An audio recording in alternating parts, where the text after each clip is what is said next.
बिस्मिल्लाहिर्रहमानिर्रहीम। आज हम स्टार्ट करेंगे FSC 1 chapter number 3 gases Avogadro's law.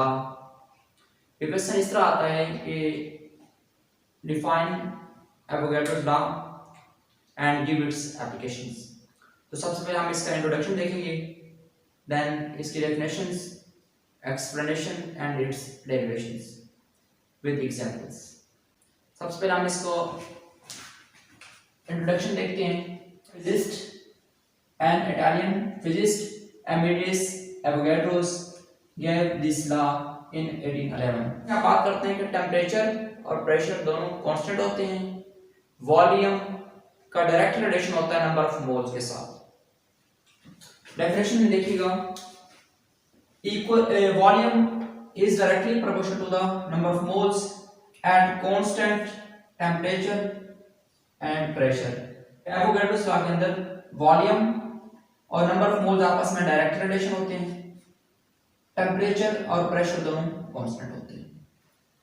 Equal volume of all the gases at same temperature and same pressure. Same temperature और same pressure का मतलब क्या है कि टेम्परेचर भी कांस्टेंट होगा और प्रेशर भी कांस्टेंट होगा। उस time equal volume of all the gases contain equal number of moles। यहां पर V आपके पास क्या है, V is the volume, N is the number of moles, K is a constant।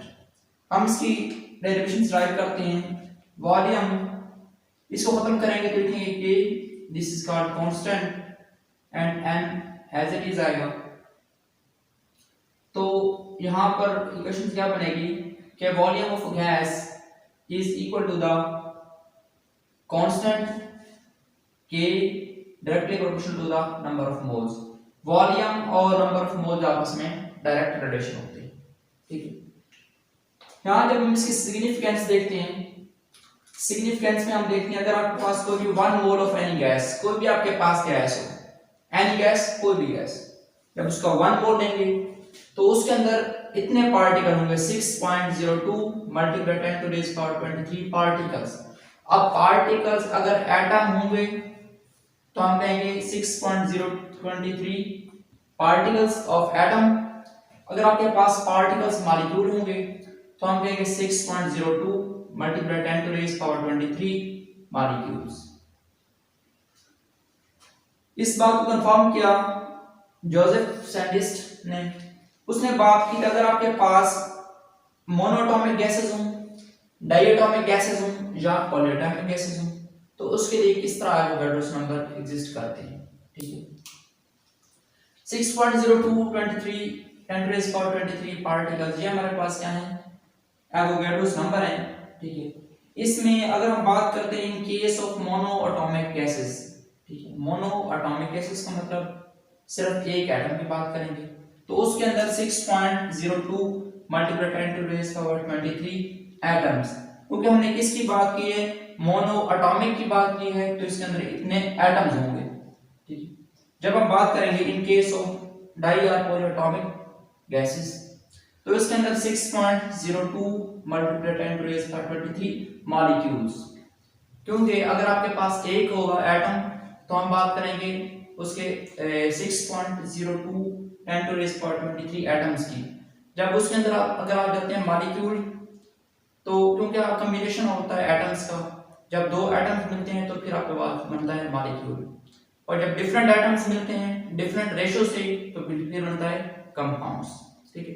तो अभी तक हमने इसको डिस्कस किया, इसका इंट्रोडक्शन बताया, उसके डेफिनेशंस की, डेरिवेशंस की और सिग्निफिकेंस एक्सप्लेन की on the base of monoatomic, diatomic and polyatomic gases. अब हम इसकी जरा एग्जांपल देखते हैं। अगर आपके पास 1 डेसीमीटर क्यूब हाइड्रोजन है at standard temperature and pressure पे, वो इक्वल है 0.09 ग्राम्स के। अब यहाँ पर स्टैंडर्ड टेम्परेचर और प्रेशर का मतलब क्या है कि प्रेशर आपके पास 1 एटमॉस्फेरिक प्रेशर, टेम्परेचर 273 केल्विन। इस कंडीशंस के ऊपर 1 decimetre cube of hydrogen gas बराबर है 0.09 ग्राम्स के।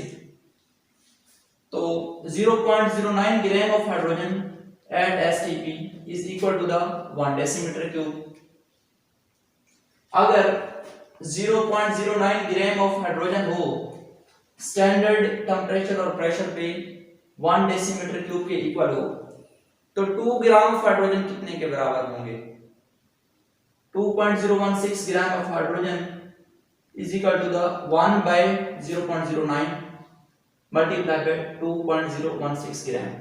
यहां पर एक बात क्लियर हुई कि अगर आपके पास 0.09 ग्राम 1 डेसीमीटर क्यूब के बराबर है, जब कंडीशन स्टैंडर्ड टेम्परेचर और प्रेशर, जब प्रेशर 1 एटमॉस्फेरिक प्रेशर और टेम्परेचर 273 केल्विन।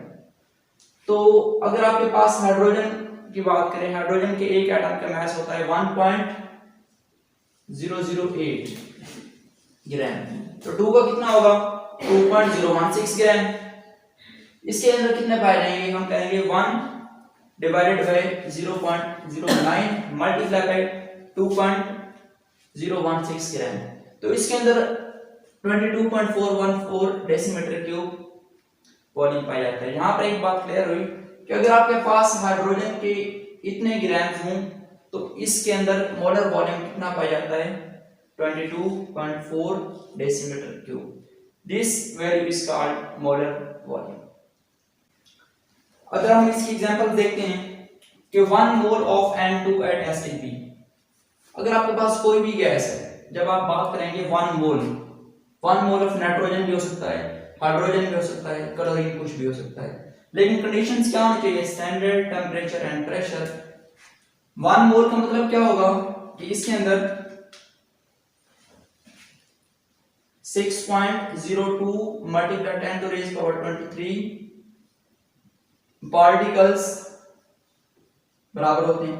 जब आपने बात कर दी कि 1 मोल, एक मोल के अंदर कितने आपके पास पार्टिकल्स पाए जाते हैं, यहां पर हम बात कर रहे हैं नाइट्रोजन की, तो एक मोल नाइट्रोजन के अंदर इतने पार्टिकल्स पाए जाते हैं और ये कितने के बराबर होते हैं? 22.414 डेसीमीटर क्यूब के। जब हम बात करेंगे 1 मोल ऑफ क्लोरीन की, 1 मोल ऑफ क्लोरीन, तो ये 1 मोल का मतलब क्या होगा? इसके अंदर पार्टिकल्स पाए जाएंगे 6.02 multiply 10 to raise power 23 particles. किसके पार्टिकल्स? क्लोरीन के। और ये किसके बराबर होते हैं? 22.414 डेसीमीटर क्यूब के। इसी तरह 1 mole of oxygen at STP, 1 mole का मतलब क्या होगा? इसके अंदर particles 6.02 multiply 10 to raise power 23 particles पाए जाएंगे। किसके पार्टिकल्स? 1 मोल ऑफ ऑक्सीजन की बात करेंगे तो हम कहेंगे 6.02 multiply 10 to raise power 23 particles of oxygen. और ये किसके बराबर होते हैं? ये इक्वल होंगे 22.414 डेसीमीटर क्यूब। क्योंकि हमने यहां पर बात की थी नाइट्रोजन की, एक नाइट्रोजन का मास होता है 14, दो मास कितना होगा? 28 ग्राम्स। एक क्लोरीन का मास होता है 35.5, दो क्लोरीन का मास होगा 71 ग्राम्स। एक ऑक्सीजन का मास होता है 16, दो का होगा 32 ग्राम्स। ठीक है। इसी तरह यहाँ पर एग्जांपल भी आ सकती है कि अगर आपके पास कोई भी एलिमेंट हो, दिया जाएगा कि उसके अंदर एवोगाड्रोस नंबर किस तरह आप फाइंड कर सकते हैं। कोई भी एग्जांपल दी होगी तो उसमें बताया जाएगा कि इसके अंदर उसका मोलर वॉल्यूम कितना होता है। ठीक है। तो 1 मोल का मतलब इतने पार्टिकल्स होते हैं और इतने पार्टिकल्स के अंदर इसका इतना मोलर वॉल्यूम होता है। जौन सा एलिमेंट दिया गया होता है आप उसका एटॉमिक मास को कंबाइन करके लिखते हैं। ठीक है। तो यहाँ पर आपने कमेंट्स में मुझे बताइएगा कि अगर आपके पास Avogadro's law applicable to determine कि एवोगाड्रोस लॉ किस चीज को बताता है? मास को, वॉल्यूम को, number of moles of gas को। यहाँ पे आपका हमारा लेक्चर कंप्लीट हुआ। हमने सबसे पहले इसकी इंट्रोडक्शन पढ़ा था, फिर डेफिनेशंस, डेरिवेशंस और हमने इसकी मुख्तलिफ एग्जांपल देखी। ठीक है। तो यहाँ पर इसमें आपने केयरफुली सुनना है इसको इसमें किसी किस्म का मसला हुआ या किसी किस्म की समझने में तो कमेंट्स में लाजमी डिस्कस कीजिएगा। अपना बहुत सारा ख्याल रखिएगा and thank you so much.